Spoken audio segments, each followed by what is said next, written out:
Hello everyone, আজকে আমরা explain করব Japanese animation movie the garden of words. সিনেমার শুরুতে জাপানের একটা শহর দেখানো হয় যেখানে মুষলধারে বৃষ্টি পড়ছিল। এরপর আমরা 15 বছরের একটি ছেলেকে দেখতে পাই যার নাম তাকাও। সে হাই স্কুলের স্টুডেন্ট ছিল। স্কুলে যাওয়ার জন্য সে যখন স্টেশনে যায় তখন সে দেখে বাইরে অনেক বৃষ্টি হচ্ছিল, আর যেহেতু তার বৃষ্টি পছন্দ তাই সে সিদ্ধান্ত নেয় সে পায়ে হেঁটে স্কুলে যাবে। তো এরপর সে সুন্দর একটা গার্ডেনে যায়, আর সেখানে গিয়ে সে 27 বছর বয়সী একটি মেয়েকে দেখতে পায় যার নাম ইউকিনো। তো তাকাওকে দেখে ইউকিনো একটু সরে বসে যাতে করে তাকাও সেখানে বসতে পারে। এরপর তাকাও সেখানে বসে জুতোর ছবি আঁকতে শুরু করে, আর একটু পর পর ইউকিনোকে দেখতে থাকে, আর তার মনে হয় এই মেয়েকে সে আগে কোথাও দেখেছে। তো হঠাৎই তার হাত থেকে ইরেজার পড়ে যায়, আর তখনই মেয়েটা ইরেজারটি ধরে ফেলে এবং তাকাওকে দেয়, যার কারণে তাকাও তাকে ধন্যবাদ দেয়। আর তাকাও তাকে বলে আমাদের কি এর আগে কোথাও দেখা হয়েছিল, যার উত্তরে ইউকিনো বলে না, কখনোই দেখা হয়নি। এর পরের দৃশ্যে আমরা দেখতে পাই তাকাও রান্না করছে, আর তখনই তার বড় ভাই অফিস থেকে আসে আর তাকাওকে জিজ্ঞাসা করে মা কোথায়, যার উত্তরে তাকাও বলে মা বাড়ি ছেড়ে চলে গিয়েছে,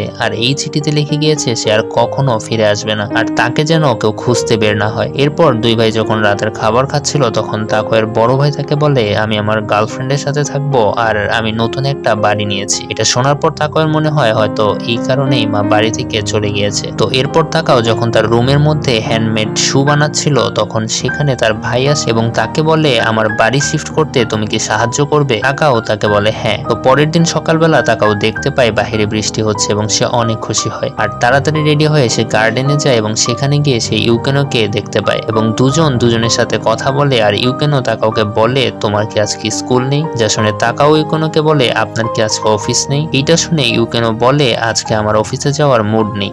আর এরপর বৃষ্টি থেমে যায়, আর তাকাও তার বই খাতা গুছিয়ে নিয়ে যেতে থাকে। আর তখন ইউকেনো বলে তুমি কি এখন স্কুলে যাচ্ছ? যা শুনে তাকাও বলে আসলে আমার একটা রুলস আছে, যেদিন বৃষ্টি হয় সেদিন আমি স্কুলে যাই না, যেহেতু এখন বৃষ্টি শেষ হয়ে গেছে তার মানে আজকে আমাকে স্কুলে যেতে হবে। তো এইভাবে অনেকদিন কেটে যায়, আর যখনই বৃষ্টি হয় তখনই ওরা গার্ডেনে একে অপরের সাথে দেখা করে। আর যেদিন বৃষ্টি হয় না সেদিন তাকাও তার স্কুলে যায়। তো তাকাও স্কুলের পাশাপাশি একটি পার্ট টাইম জবও করে। এরপর একদিন আমরা দেখতে পাই তাকাও ইউকেনোকে বলে আমি বড় হয়ে একজন শু ডিজাইনার হতে চাই, কিন্তু এই কথা আমি কাউকেই বলিনি, আপনাকে প্রথম বলছি। যেহেতু তাকাওয়ের মা বাসায় ছিল না সেজন্য ওর বাসার সব রান্না বান্না একাই করতে হতো, আবার পার্ট টাইম জবও করতে হতো, আবার এগুলোর মাঝেও স্কুলে আসতে হতো। এই জন্য স্কুলে যেতে সবসময় ওর লেট হয়ে যেত, যার কারণে স্কুলের টিচাররা অনেক বকাবকি করতো। তো এইভাবে সে দিনরাত পরিশ্রম করতে থাকে। আর এরপর বৃষ্টির দিনে তাকাও আবার গার্ডেনে যায় আর তার ড্রয়িং বুকে ছবি আঁকতে থাকে, আর তার পেছন থেকে ইউকেনো তার ড্রয়িং বুকটি দেখার চেষ্টা করে, কিন্তু সাথে সাথে তাকাও তা বন্ধ করে ফেলে। আর সেদিন তাকাও তার সাথে লাঞ্চ বক্স নিয়ে আসে এবং ইউকেনোকে খাওয়ার জন্য ইনভাইট করে, কিন্তু সেদিন ইউকেনো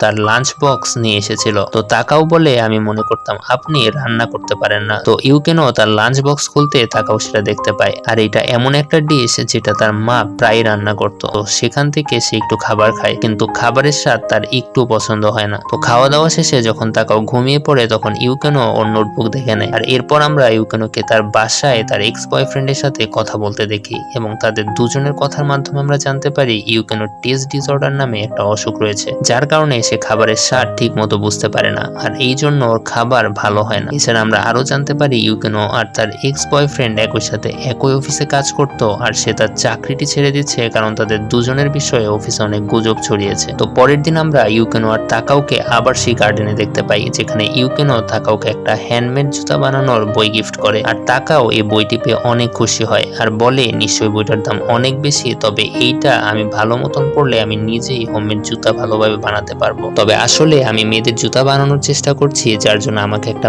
মেয়ের পায়ের সঠিক মাপের প্রয়োজন, যেটা আমি খুঁজে পাচ্ছি না। তো এরপর ইউকেনো তার পায়ের জুতাটা খুলে এবং পাটা তাকাওয়ের দিকে বাড়িয়ে দেয় আর বলে তুমি আমার পায়ের মাপ নাও। তো এরপর তাকাও ইউকেনের পায়ের মাপ নেয় জুতা বানানোর জন্য। তো এরপর কিছুদিন আকাশ পরিষ্কার থাকে, আর আমরা দেখতে পাই ইউকেনো এখনো তাকাওকে নিয়ে ভাবছিল। সে বলে হয়তো তাকাও মনোযোগ সহকারে এখন পড়ালেখা করছে, আর সে মনে মনে চাইতে থাকে বৃষ্টি যেন আবারও আসে আর কখনো যেন না থামে। আর অন্যদিকে আমরা দেখতে পাই তাকাও তার বড় ভাইয়ের বাসা শিফট করতে সাহায্য করছে, আর তাকাওয়ের বড় ভাই তার গার্লফ্রেন্ডকে বলে আমার ছোট ভাই তো নিজ হাতে জুতা বানাতে পারে, যেটা শুনে ওর বড় ভাইয়ের গার্লফ্রেন্ড বয়ফ্রেন্ড অনেক খুশি হয় এবং বলে এটা অনেক ভালো কাজ। আর এরপর সামার ভ্যাকেশন শুরু হয়ে যায়। তাকাও আরো বেশি বেশি পার্ট টাইম জব করতে থাকে যাতে করে ও হোমমেড জুতা তৈরির জিনিস কিনতে পারে, কিন্তু ওর ইউকেনের কাছে যেতে অনেক ইচ্ছা করে। ওর বারবার মন চায় গার্ডেনে যাওয়ার জন্য, কিন্তু ও নিজেকে আটকে রাখে। তো এরপর সামার ভ্যাকেশনও শেষ হয়ে যায়। তারপর তাকাও আবার স্কুলে যায়। স্কুলে যেতেই তার দুই বন্ধু তার কাছে আসে এবং তাকে বলে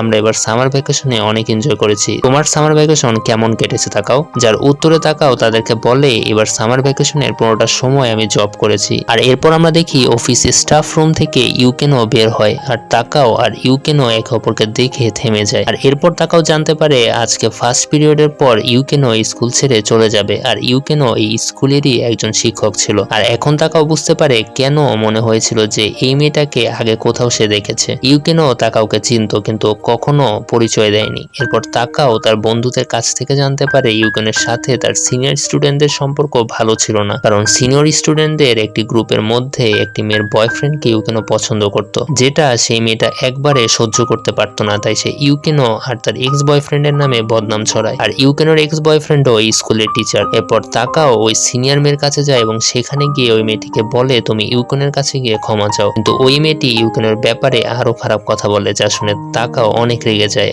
আর ওই মেয়েটাকে একটা চড় মারে, যার কারণে ওই মেয়ের বয়ফ্রেন্ড তাকাওকে মারধর করে। আর এরপরের দৃশ্যে আমরা দেখতে পাই তাকাও সেই গার্ডেনে যায় আর সেখানে গিয়ে দেখতে পাই সেখানে ইউকেনও রয়েছে। আর তখনই হঠাৎ করে বৃষ্টি শুরু হয়, আর বৃষ্টির পরিমাণ এতই বেড়ে যায় যে দুইজনে ভিজে যায়। এরপর তারা বৃষ্টি থেকে বাঁচার জন্য ইউকেনোর বাসায় আসে, আর তাকাও ইউকেনোর একটা জামা পরে।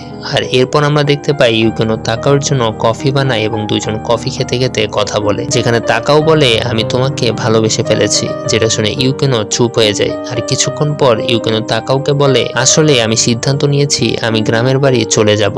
সে আরো বলে তুমি ভুলে যেও না আমি তোমার স্কুলেরই শিক্ষক। এটা শুনে তাকাওয়ের মন খারাপ হয়ে যায়, আর তাকাও নিজের ভেজা পোশাক পরে নেয় আর ইউকেনোকে আপ্যায়ন করার জন্য ধন্যবাদ দিয়ে সেখান থেকে চলে যায়। তো এরপর যখন তাকাও সেখান থেকে চলে যায় তখন আমরা দেখতে পাই ইউকেনো তার রুমে কান্না করছে এবং সে দৌড়ে তাকাওকে আটকাতে যায়। আর সিঁড়িতে নিচে নামতে ইউকেনো দেখতে পায় তাকাও বেলকনিতে দাঁড়িয়ে বাইরের দিকে তাকিয়ে রয়েছে। আর এরপর তাকাও ইউকেনোকে বলে আমি তোমাকে একটু আগে যে ভালোবাসার কথা বলেছি সব ভুলে যাও, আমি তোমাকে পছন্দ করি না বরং তোমাকে ঘৃণা করি। আসলে তাকাও চাচ্ছিল ইউকেনো এসব কথা শুনে তাকে ঘৃণা করে আর সহজে গ্রামে ফিরে যেতে পারে, কিন্তু ইউকেনো সব বুঝতে পারে আর সে তাকাওকে জড়িয়ে ধরে কান্না শুরু করে দেয়। ইউকেনো তাকাওকে জড়িয়ে ধরে বলে আমি প্রতিদিনই ভাবতাম আমি সুন্দর মতো আমার লাইফ কাটাবো, কিন্তু আমি আমার জীবনে সম্পূর্ণ একা ছিলাম, আর এরপর আমার জীবনে তুমি এসেছো যে আমাকে সত্যি অনেক ভালোবাসে। আর এরপরের দৃশ্যে আমরা দেখতে পাই ইউকেনো তার গ্রামে চলে এসেছে এবং সেখানে একটি স্কুলের শিক্ষক। আর এরপর দেখানো হয় তাকাও ইউকেনের জুতাটি বানিয়ে ফেলে আর ওই জুতা জোড়া নিয়ে ওই গার্ডেনে রেখে আসে যেখানে ইউকেনের সাথে তার প্রথম দেখা হয়েছিল।